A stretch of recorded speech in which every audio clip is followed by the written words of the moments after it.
या दोन गोष्टी महत्त्वाच्या आहेत। एकीकडे नॉर्मल पेट्रोल डिझेलची खपत वाढलेली आहे आणि त्याच वेळी कमर्शियल जे ऑइल आहे, पेट्रोल डिझेल आहे, याची खपत मात्र थोडी कमी होताना दिसते आहे। याचा अर्थ नॉर्मल ही जी वाढलेली त्या ठिकाणी खपत आहे ती कमर्शियलकडे वळवली जाते आहे का, याची पडताळणी करणं गरजेचं आहे।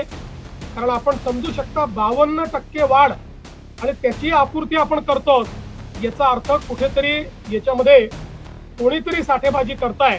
केंद्र सरकारने कांदे खरेदीचा भाव हा 3.5 रुपयांनी वाढवून त्या ठिकाणी जवळपास 15 रुपयापर्यंत तो भाव नेलेला आहे।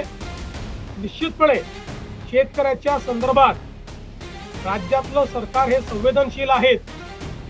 काही लोक विनाकारण या संदर्भात राजकारण करू इच्छितात आणि फोटो ऑपॉर्च्युनिटी करण्याचा प्रयत्न करतायत। साधारणपणे असं लक्षात येत आहे की सरासरीपेक्षा पेट्रोल आणि डिझेलची मागणी ही प्रचंड मोठ्या प्रमाणात वाढलेली दिसते।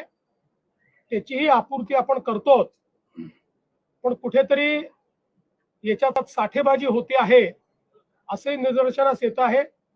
त्या संदर्भात पुरवठा विभाग आणि गृह विभाग हे जॉईंटली आता कारवाई करतील। मी केवळ आपल्या निदर्शनास आणू इच्छितो की पेट्रोलच्या संदर्भात जी काही सरासरी वापर आपला आहे, मागणी आपली आहे, त्यापेक्षा 23% जास्त आता आपण पुरवठा करतो। 23% मागणी वाढलेली आहे आणि डिझेलच्या संदर्भात तर ही मागणी 52% वाढलेली आहे। 52% जास्ती पुरवठा आपण करतो। म्हणजे सरासरी मागील वर्षी किंवा याही वर्षी प्रतिदिनाचा जो पुरवठा या काळातला, त्या पुरवठ्यापेक्षा 52% जास्त डिझेल हे आता पेट्रोल पंपाच्या माध्यमातून आपण पुरवतो आणि तरीही टंचाई सदृश स्थिती ही तयार होते।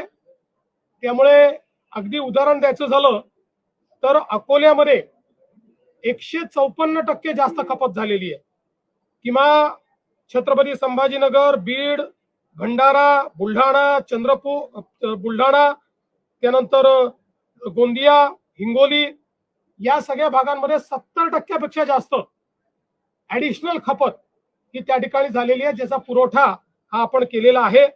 आणि म्हणूनच एकीकडे शेतकऱ्यांना डिझेल मिळालं पाहिजे याकरता आपण प्रयत्न करतो, पण निश्चितपणे त्याचा फायदा किंवा गैरफायदा हा काही लोक घेत आहेत। या दोन गोष्टी महत्त्वाच्या आहेत। एकीकडे नॉर्मल पेट्रोल डिझेलची खपत वाढलेली आहे आणि त्याच वेळी कमर्शियल जे ऑइल आहे, पेट्रोल डिझेल आहे, याची खपत मात्र थोडी कमी होताना दिसते आहे।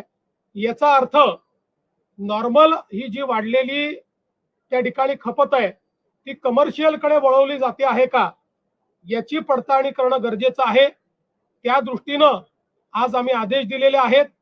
कारण आपण समजू शकता 52% वाढ आणि त्याची आपूर्ती आपण करतो, याचा अर्थ कुठेतरी याच्यामध्ये कोणीतरी साठेबाजी करताय आणि म्हणून ती साठेबाजी थांबवण्याचा प्रयत्न आमचा चाललेला आहे।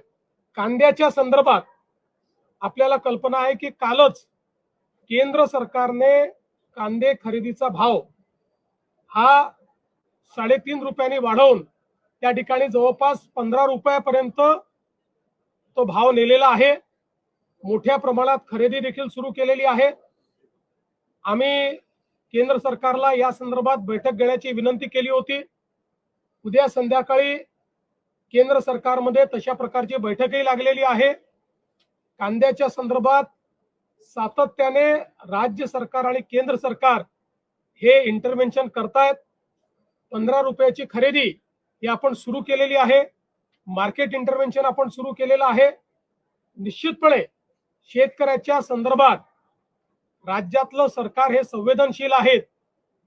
काही लोक विनाकारण या संदर्भात राजकारण करू इच्छितात आणि फोटो ऑपॉर्च्युनिटी करण्याचा प्रयत्न करतायत। त्यांनाही माझं सांगणं आहे की जर राज्य सरकारने आणि केंद्र सरकारने 15 रुपयाने खरेदीचा निर्णय केलाय. तुमच्या काळात कधी केला होता काय दाखवा, तो कधीच दिसणार नाही. आम्ही संवेदनशील आहोत म्हणूनच हे करतो, पण आम्हाला याची कल्पना आहे की एवढं करून भागणार नाही, अनेक गोष्टी कराव्या लागतील आणि म्हणूनच केंद्र सरकार सोबत उद्याला बैठक आम्ही करतो आणि त्या बैठकीतून दीर्घकालीन काय उपाययोजना करता येतील याचा प्रयत्न केला जाणार. 100% राजकीय आंदोलन आहे. म्हणजे कांदा कापल्यानंतरही ज्यांच्या डोळ्यात अश्रू येणार नाहीत अशी मंडळी आता अश्रू ढाळण्याचा प्रयत्न करतायत. पण मी स्पष्टपणे सांगतो, महायुतीचं सरकार कांद्याच्या संदर्भात संवेदनशीलतेनं काम करण्याचा प्रयत्न करते. आणि मला असं वाटतं की फोटो ऑपॉर्च्युनिटी चालली आहे, ते विरोधी पक्षात आहेत, त्यांचं काम आहे ते दाखवून राहिले. असं आहे की प्रणिती शिंदे या पहिल्यांदाच खासदार झालेल्या आहेत, पूर्वी आमदार होत्या. अपेक्षा आहे की अशा लोकांनी मॅच्युरिटीने बोललं पाहिजे. पण कोणी इमॅच्युरिटी दाखवली तर त्याला आपल्याला सांगणं थोडी होतं. आता एवढी जर इमॅच्युरिटी असेल, म्हणजे आपण कोणाबद्दल बोलतो, काय बोलतो, या संदर्भात जर भान राहत नसेल तर अशा लोकांना जनताच त्यांचं स्थान दाखवेल.